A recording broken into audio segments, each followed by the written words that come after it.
Hello बच्चों, inter में physics में जो हम लोगों का एक टॉपिक है मैग्नेटिक का वैद्युत चुंबकीय प्रेरण। आज हम लोग उसके विषय में पूरी तरीके डिस्कशन करेंगे। मैप बनाएंगे, मैप से ही पूरा क्या है कवर हो जाएगा। जितने भी तुम्हारे एग्जाम होते हैं तो उसमें बहुविकल्पी क्वेश्चन है और जो एक नंबर के क्वेश्चन है वो सारे कर लोगे। एक प्रकार का तुम्हारा रिवीजन हो जाएगा। ये समझो कि एग्जाम के पहले ये तुम्हारा टॉनिक का काम करेगा। तो हम लोग देखते हैं क्या क्या कैसा क्या टॉपिक है।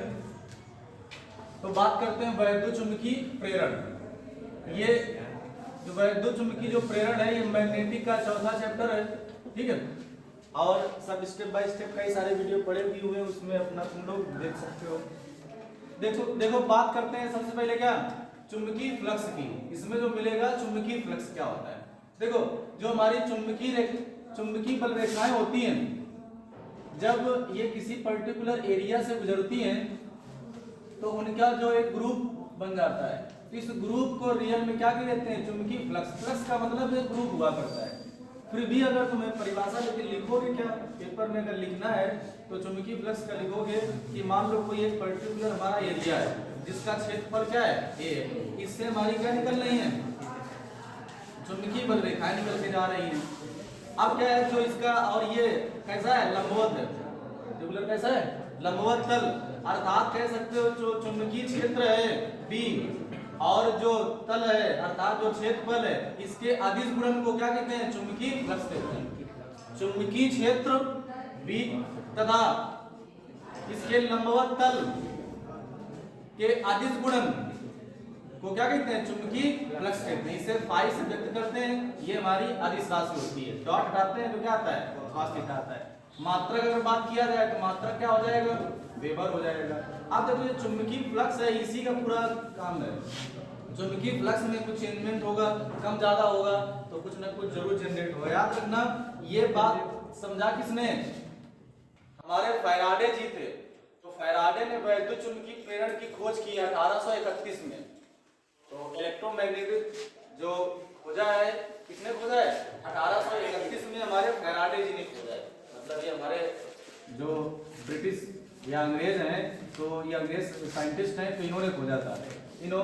इसी वजह से क्या कहते हैं जो फादर ऑफ इलेक्ट्रिसिटी हैं वो कौन है फैराडे जी हैं। जो हमारे इलेक्ट्रिक मोटर है ये फैराडे जी ने खोजा।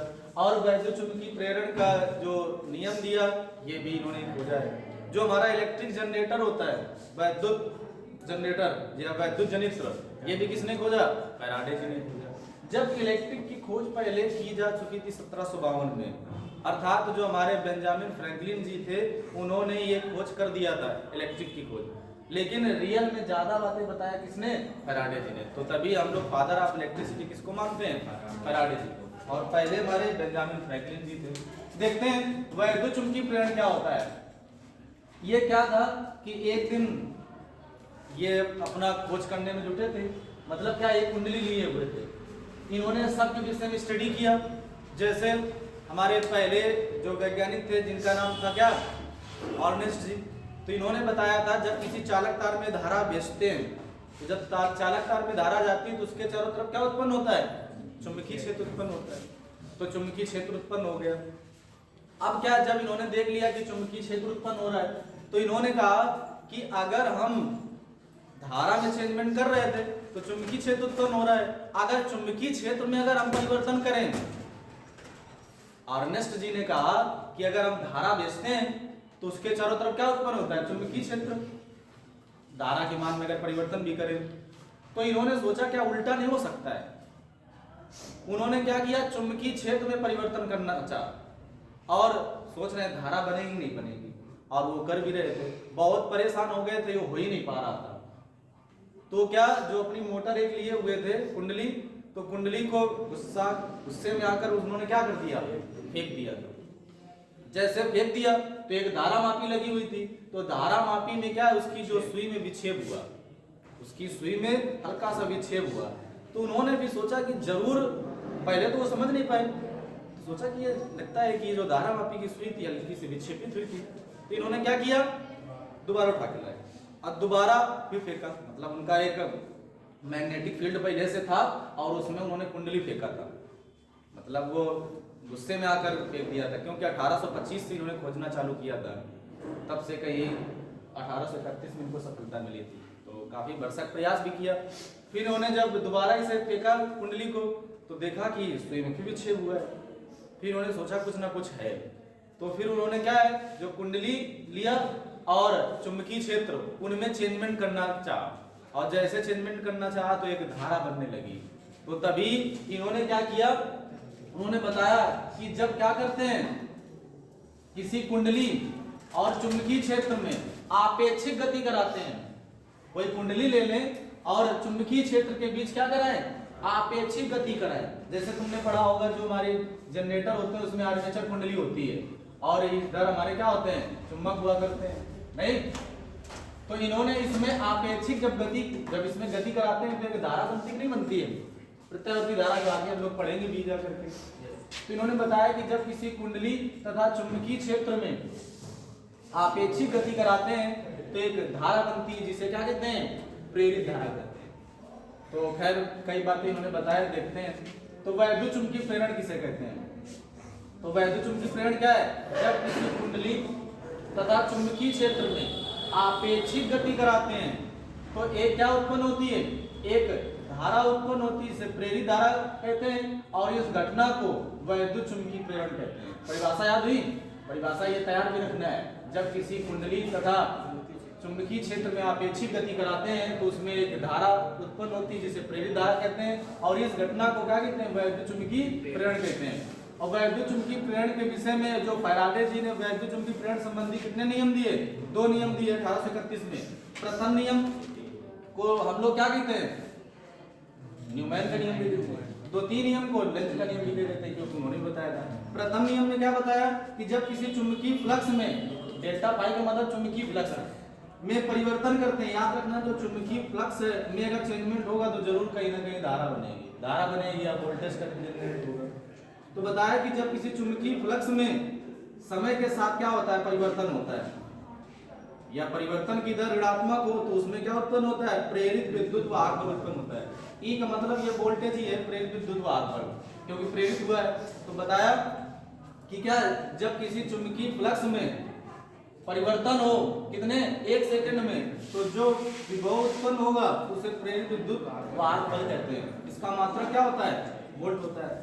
फिर क्या है, छड़ के सिरों पर इन्होंने छड़ लिया, छड़ के सिरों पर प्रेरित विद्युत वाहक बल निकाला, तो करते 2 ओमेगा पी एल स्क्वायर है, ये डेरिवेशन भी आता है, वो पढ़ेंगे भी। दूसरा आयताकार कुंडली के लिए निकाला तो ये बराबर बी ओमेगा आता है, ये डायरेक्ट याद रखना, न्यूमेरिकल में काम करेगा।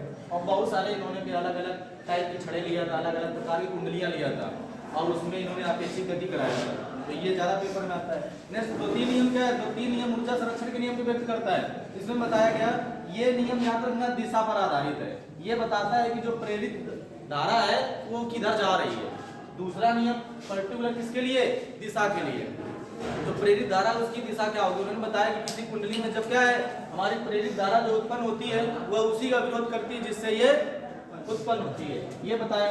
नेक्स्ट बात करते हैं ये प्रकार, वैद्युत चुंबकीय प्रेरण जो है ये कितने प्रकार के होते हैं, 2 प्रकार के, एक स्वप्रेरण, एक अन्योन्य प्रेरण। स्वप्रेरण में क्या होगा, जब एक ही कुंडली में, मान लो एक कोई कुंडली है और इसमें हमने क्या किया, तारा भेजा, तो इसमें चुंबकीय फ्लक्स में परिवर्तन होता है, तो इसके विपरीत एक क्या उत्पन्न होती है, प्रेरित विद्युत वाहक बल उत्पन्न होता है। और अगर कुंडली बंद है तो एक धारा भी उत्पन्न होती है, जिसे प्रेरित धारा कहते हैं, और इस घटना को स्वप्रेरण कहते हैं। इस घटना को क्या कहते हैं, स्वप्रेरण कहते हैं। स्वप्रेरण का मतलब जब उसी कुंडली में हमारी प्रेरित धारा उत्पन्न हो जाए। अन्योन्य प्रेरण का मतलब जब दूसरी कुंडली में हो जाए। तो स्वप्रेरण तो समझ गए होंगे क्या होता है। स्वप्रेरण बताया, जब किसी कुंडली में वैद्युत धारा भेजते हैं उसके चुंबकीय फ्लक्स में परिवर्तन होता है, जिससे प्रेरित विद्युत वाहक बल उत्पन्न होता है। अगर कुंडली बंद होती है तो क्या है, प्रेरित धारा उत्पन्न होती है। इस घटना को स्वप्रेरण कहते हैं। स्वप जिसमें अगर पैरों की संख्या अगर रियल है और चुंबकीय फ्लक्स फाई है, तो जो प्रेरित धारा हम लोग जो भेज रहे हैं, ये n फाई को कहते हैं फ्लक्स लिंकेज, फ्लक्स ग्रंथि का है। ये जितना ज्यादा होगा उतने ज्यादा प्रेरित धारा हमारी जनरेट होती है। ये डिपेंड करती है इस I पे।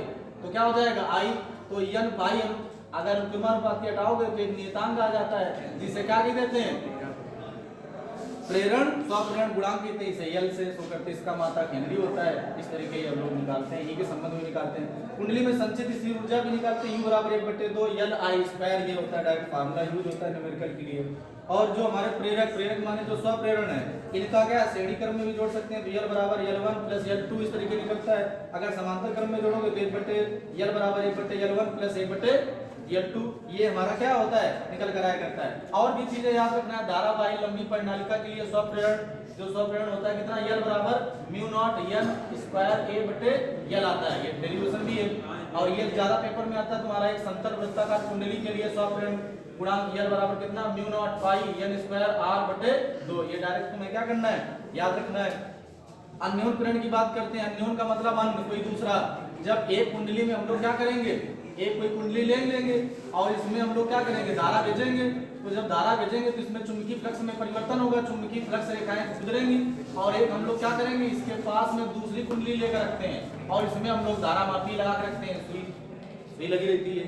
तो ये क्या बताता है, इसमें जब परिवर्तन होता है, चेंजमेंट होता है, तो ये इसमें एक धारा जनरेट हो जाती है जिसे प्रेरित धारा कहते हैं, ठीक है। और ये धारा जनरेट होने की वजह से इस सुई में क्या होता है, विक्षेप होता है। और ये घटना क्या कहलाती है, अन्योन प्रेरण कहलाती है। इसका जो गुणांक होता है वो m होता है और इसमें फेरों की संख्या N2/2 अर्थात फ्लक्स ग्रंथिकाएं N2/2 हो जाएंगी। और ये N1/1 इससे हमारा मतलब नहीं होता है। तो हमारा जो निकल कर आएगा N2/2, प्रति कुंडली में फेरों की फ्लक्स ग्रंथिकाएं जो होती है अनुक्रमानुपाती किसके, I के। और अनुक्रमानुपाती हटाएंगे तो क्या आता है, एक यम नियतांक आता है जिसे स्वप्रेरण अन्योन प्रेरण गुणांक कहते हैं। इसका मात्रक क्या होता है, हेनरी होता है। भंवर धाराएं बात करते हैं, ईडी करंट इंग्लिश में बोलते हैं। भंवर धाराएं क्या होती हैं, याद रखना, जो हमारी प्रेरित धाराएं उत्पन्न हुई हैं, अगर इनकी संख्या ज्यादा हो तो वो जो धाराएं होती हैं उनका नाम नया नाम पड़ जाता है भंवर धाराएं। तो ये अधिक शक्तिशाली होती हैं भंवर धाराएं। याद रखना, इसका कारण क्या है, चुंबकीय फ्लक्स के कारण, चुंबकीय फ्लक्स में परिवर्तन के कारण उत्पन्न प्रेरित वैद्युत धाराएं जब बहुत ज्यादा होंगी।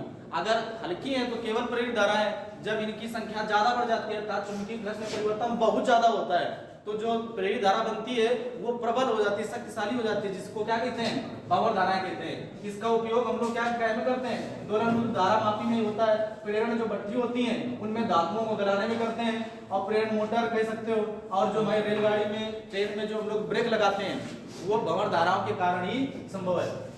देखो ये मैप पे हमने बता दिया कि तुम्हारा क्या कौन सा टॉपिक है, ठीक है। अब हम लोग क्या करेंगे, नेक्स्ट इसका जो नया चैप्टर आएगा वो हम लोग पढ़ेंगे। बाकी हमने बता दिया है, डेरिवेशन भी तुम लोगों को बता देंगे। फिलहाल अभी इतना तुम लोगों को तैयार रखना है, ठीक है। तब तक के लिए जय हिंद।